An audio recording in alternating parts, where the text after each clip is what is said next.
तो हम सब जिंदगी को जीना चाहते हैं, मगर क्या होता है जब जिंदगी हमें जीने भी नहीं दे और मौत हमेशा हमारे आसपास मंडराती रहे। आज के कहानी के किरदार के साथ भी कुछ यही होता है। अपने जिंदगी को बेहतर बनाने के लिए वो चोरी का इरादा लेकर एक मल्टी मिलियनियर के घर में घुस तो जाता है, मगर वहाँ उसके साथ कुछ ऐसे हादसे घटते हैं जिसके बाद उसको जीने के साथ मरना भी मुश्किल लगने लगता है। तो चलिए बिना वक्त गवाए बढ़ते हैं इस एस्केप थ्रिलर स्टोरी के एक्सप्लेन की ओर। निमो नाम का एक शख्स जो पैसे से एक चोर है, लेकिन वो करता है अपने बॉस के लिए काम। आज उसका काम है एक पेंट हाउस में चोरी करना, जहाँ पर कई सारी कीमती पेंटिंग रखी हुई है, जिसमें सबसे कीमती पेंटिंग है $3 मिलियन की, जो चुराने वाला है। अपने प्लान के मुताबिक रात होने पर वो उस घर में घुसता है, जो घर बहुत ही बड़ा और आलीशान था। चारों तरफ महंगे महंगे पेंटिंग्स लगी थी, जिनकी कीमत लाखों में थी। नीमो एक एक करके सारी पेंटिंग को कलेक्ट करना चालू कर देता है, लेकिन अभी तक वो सबसे महंगी वाली पेंटिंग नीमो को नहीं मिली थी, जिसके बारे में वो अपने साथी को वॉकी टॉकी पर बताता है। वो कहता है कि दूसरे कमरे में चेक करो, क्या पता कि वो वहाँ पर रखी हो, लेकिन वहाँ भी उसे कुछ नहीं मिलता और मजबूरन उसे जो कुछ मिला था उसे लेकर वापस आना पड़ेगा। उसका साथी उसे गेट का कोड बताता है, जो वो डाल तो देता है, लेकिन आखिरी समय पर सिस्टम में कुछ बिगाड़ हो जाता है। इस वजह से पूरे घर का सिस्टम खराब हो गया था और तेज से सायरन बजना शुरू हो गया था। नीमो अपने साथी से बार बार पूछ रहा था ये क्या हो रहा है, लेकिन उसका कोई जवाब नहीं आ रहा था। आखिर में वो कह देता है कि वो कुछ भी नहीं कर सकता, हमारे हाथ में कुछ नहीं है, तुम्हें खुद वहां से बाहर निकलना पड़ेगा। नीमो को जेल नहीं जाना था, उसका एक परिवार भी है, लेकिन ये उसे चोरी करने से पहले सोचना चाहिए था। उसे समझ में नहीं आ रहा था कि क्या करे, और उसे सायरन की आवाज बहुत तंग कर रही थी, इसलिए वो पहले उस सायरन को तोड़ देता है और वापस जाकर उस गेट को चाकू से तोड़ने की कोशिश करता है, लेकिन गेट टूटने का नाम ही नहीं ले रहा था। पता नहीं किस सीमेंट से बना था, और इसी चक्कर में सारे घर में लगे हाउस कंट्रोल डिवाइस में कुछ दिक्कत आ जाती है और पूरे घर का टेम्परेचर बढ़ने लगता है और अब ठंडी हवा की जगह गर्म हवा आना शुरू हो गया था। धीरे धीरे गर्मी बढ़ती जा रही थी। इन सब से परेशान होकर नीमो एक जगह पर बैठ जाता है, क्योंकि अब उसने कुछ और किया तो न जाने क्या क्या होने लगेगा। कुछ देर बाद उसका गला सूखने लगता है, तो पानी की तलाश में किचन की टैप ओपन करता है और वहां से पानी नहीं आ रहा था। तो फिर वो फ्रिज को ओपन करता है, जहाँ पर कुछ खाने पीने का सामान था, लेकिन पानी की सिर्फ एक ही बोतल थी, जिसे वो पूरा पी जाता है और दोबारा से आकर मेन गेट को खोलने लगता है। लेकिन कुछ देर बाद उसे पता चलता है कि एक गेट असल में लकड़ी का नहीं बल्कि स्टील का है। ये देखकर नीमो के होश उड़ जाते हैं, इसलिए वो ये काम भी छोड़ देता है और आकर एक बेड पर सो जाता है, जो घर के मालिक का था। और सोने की बहुत कोशिश करता है, लेकिन उसे नींद ही नहीं आती। अब बीच बीच में वो अपने साथी को कनेक्ट करने की कोशिश कर रहा था, लेकिन वहां से कोई भी बोल नहीं रहा था, क्योंकि सब उसे छोड़कर चले गए थे। अब सुबह होती है और वो सबसे पहले घर में रखे लैंडलाइन को चेक करता है, लेकिन वो भी बंद था। अब वो घर में जितने भी ड्रॉवर्स थे उन्हें चेक करता है, शायद उसे उसमें कुछ काम का सामान मिल जाए, और वहां भी उसे कुछ नहीं मिलता। तभी उसे टॉयलेट लग जाती है और वो टॉयलेट जाता है।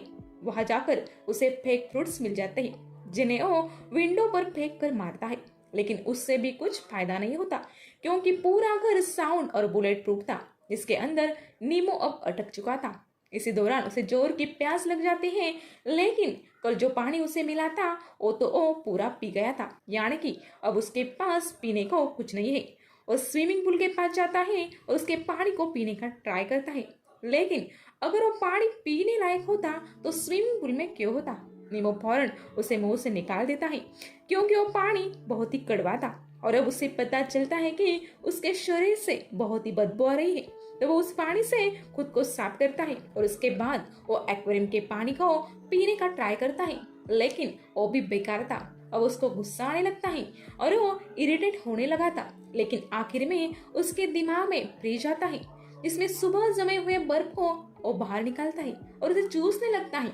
उससे थोड़ी तो राहत मिलती है, लेकिन पूरी प्यास नहीं बुझती।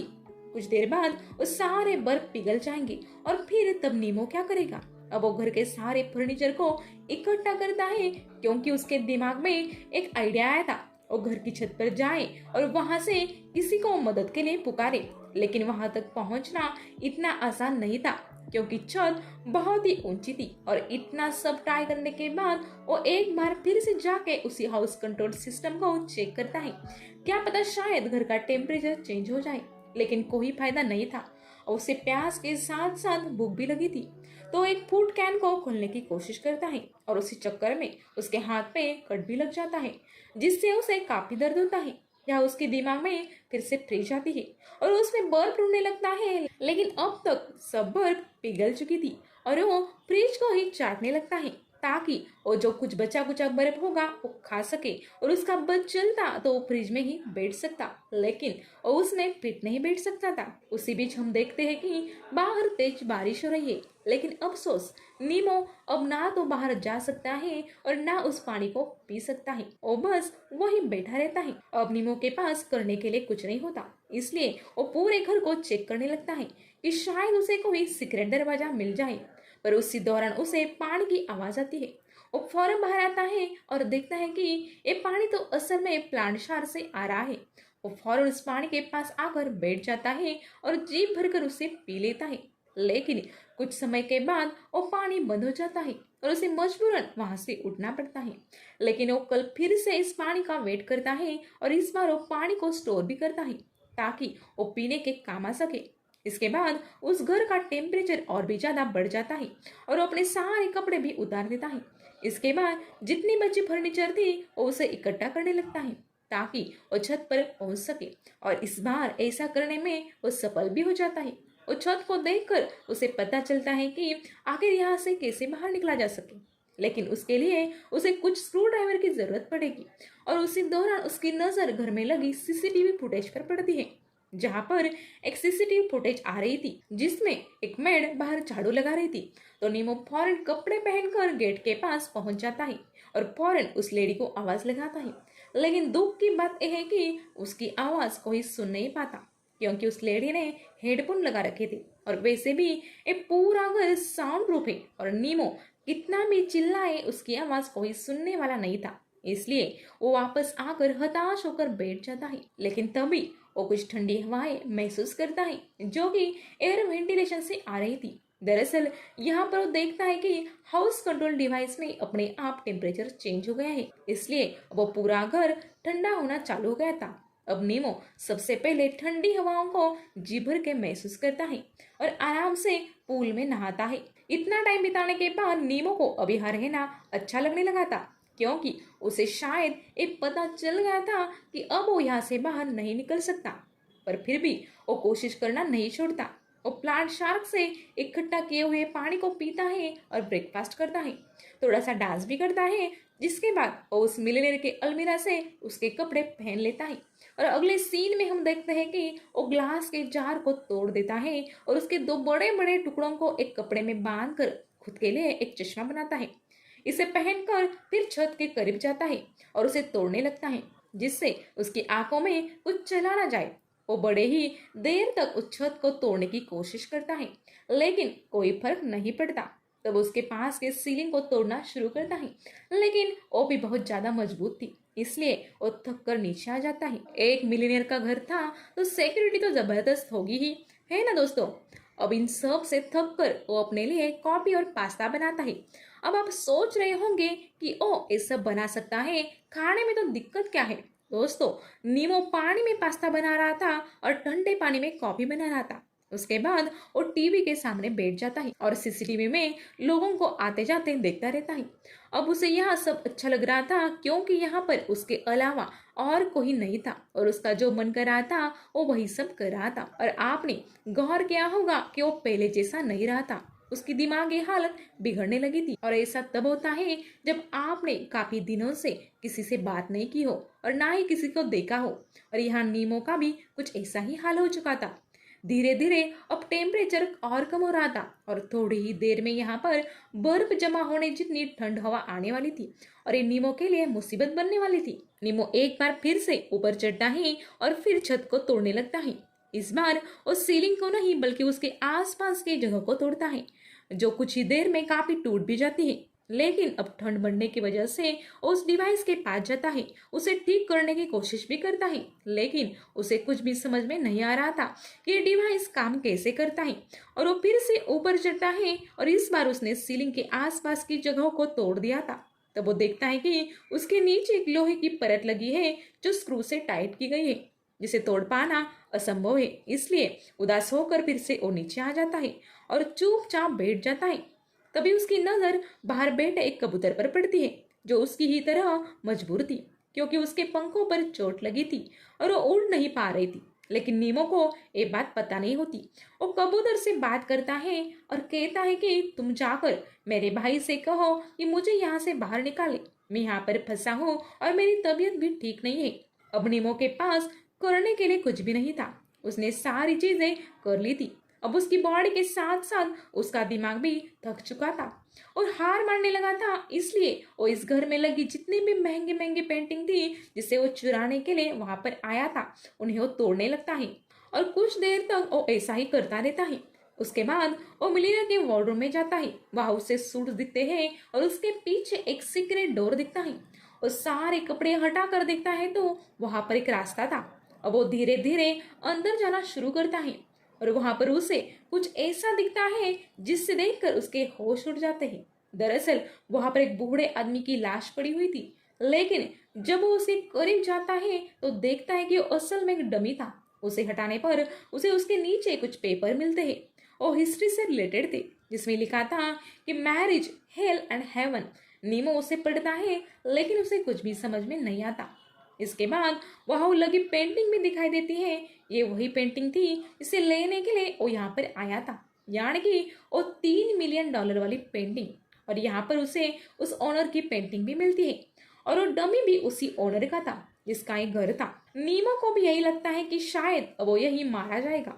दूसरी ओर हम उसी कबूतर को देखते हैं जो कि अब मर चुकी थी, यानी कि नीमो का भी कुछ ऐसे ही हाल होने वाला था, क्योंकि टेम्परेचर बहुत ज्यादा गिर चुका था। तभी उसे सीसीटीवी में दिखता है कि वो मेड उसी गेट के बाहर बैठी हुई है। तब नीमो फौरन गेट के पास जाता है और उसे पीटने लगता है, लेकिन हल्की सी भी आवाज बाहर नहीं जाती। तब वो बहुत ही इरिटेट हो जाता है और चिल्लाने लगता है और वही सो जाता है। अगले दिन वो फिर से उस विंडो के पास जाता है और उसे आइडिया आ जाता है कि स्क्रू ड्राइवर कैसे बनाया जाए जिससे ऊपर लगे स्क्रू को खोल सके। वो एक लकड़ी से स्क्रू खोलने का टूल बनाता है और उसे खोलने की कोशिश करता है, लेकिन उसकी कोशिश नाकाम होती है। पर दोस्तों, उसके अंदर अभी भी हिम्मत बाकी थी। वो फिर से टूल बनाता है और इस बार उस स्क्रू को खोलने में सफल हो जाता है, लेकिन अब उसके अंदर इतनी ताकत नहीं थी कि वो बाकी के स्क्रू खोल सके, इसलिए वो नीचे आ जाता है। अब दोस्तों, हम नोटिस करते हैं कि नीमो अब पहले जैसा नहीं रहा। वो अब खुद से ही बात करता है और उसके पास अब न तो खाने के लिए कुछ था और ना ही पीने के लिए। वो वहां लगे पेड़ों को भी हिलाता था ताकि उससे कुछ निकल आए, लेकिन कुछ नहीं आता और आखिर में उसे कुत्ते का खाना खाना पड़ता है, जो उसके लिए बेहद ही बुरा था। लेकिन भूख कुछ भी करा सकती है और ऊपर से इतनी ठंड, इन सब से नीमो फ्रस्ट्रेट हो गया था। लेकिन इतनी मुश्किलों के बावजूद भी वो यही सोच रहा होता है कि यहाँ से कैसे बाहर निकले। इसलिए वो बाकी के स्क्रू खोलने की कोशिश करता है, लेकिन इसी बीच उसका पैर फिसल जाता है और वो सीधे नीचे गिर जाता है। यहाँ उसके पैर की हड्डी टूट चुकी थी, जो उसके लिए एक और मुसीबत बन गई थी। लेकिन तभी उसे एक पेंटिंग दिखाई देती है जिस पर एक आदमी बंधा था। नेमो उस पेंटिंग को गिरा देता है और कहता है कि तुम्हारी दिक्कत मैं समझ सकता हूँ, जाओ, मैंने तुम्हें आजाद कर दिया। अभी इसी तरह से कुछ और दिन भी बीत जाते हैं और कुछ दिन बाद न्यू ईयर भी आ जाता है। बाहर धूमधाम से पार्टी चल रही थी और सभी लोग एंजॉय कर रहे थे। ये सभी ऊपर से नीमो देख रहा था, क्योंकि वो यहाँ पर फंस चुका था। तभी उसे कुछ विजन आने लगते हैं, जैसे कि ओमेड उसके पास आ गई है और उसे नीमो को आजाद कर दिया। तभी नीमो की नजर ऊपर लगे फायर अलार्म पर पड़ती है और उसके दिमाग में एक आइडिया आता है। वो सोचता है कि मैं इस फायर अलार्म को चालू कर दूं तो मैं पानी पी सकता हूँ। अब वो कुछ पेपर को इकट्ठा करता है और अगले दिन जब कुछ सनलाइट्स अंदर आती है तो उसकी हेल्प से आग जलाता है और फिर उस पेपर्स को उस फायर अलार्म के पास ले जाता है। फिर पूरे घर में वो फायर अलार्म बजने लगता है। चारों तरफ से घर में पानी भरता है, लेकिन किसी को कानो कान खबर नहीं होती। तब नीमो सोचता है कि अगर ये आदमी गरीब होता तो सब लोग ये आवाज सुनकर हेल्प करने के लिए आ जाते। लेकिन इन अमीर लोगों की लाइफ अलग ही है, यहाँ किसी को किसी की पड़ी नहीं है। अब सीन शिफ्ट होता है और हम 1.5 महीने बाद का सीन देखते हैं, जहाँ पर नीमो एकदम कमजोर हो गया था और बाहर बर्फ गिर रही थी, मतलब ठंड का मौसम आ गया था। लेकिन नीमो ने अब सारे स्क्रू खोल लिए थे और वो फाइनली इस घर से बाहर जाने वाला था। लेकिन इसके पहले वो घर के दीवारों पर कुछ बातें लिखता है, जिसमें वो उस घर के मालिक से कहता है कि मैंने आपके पूरे घर को बर्बाद कर दिया, जिसके लिए मुझे माफ करना, लेकिन मैं आपसे कुछ कहना चाहता हूँ। असल में आपका एक घर नहीं बल्कि एक जेल है। Thank you so much. इसके बाद हमें पता चलता है कि नीमो ने उस विंडो को पूरा खोल लिया था। इसके बाद उस विंडो से बाहर चला जाता है। अब यहाँ पर हमें पता चलता है कि इस विंडो के आसपास कोई ऐसी जगह नहीं थी जहाँ से वो बाहर जा सके। या तो नीमो ने वहाँ से कूदने की कोशिश की होगी और अगर ऐसा किया होगा तो वो मारा गया होगा, या फिर उसने वहाँ से किसी की हेल्प मांगी होगी और वो बच गया होगा। आपको क्या लगता है ये मुझे कमेंट बॉक्स में जरूर बताना।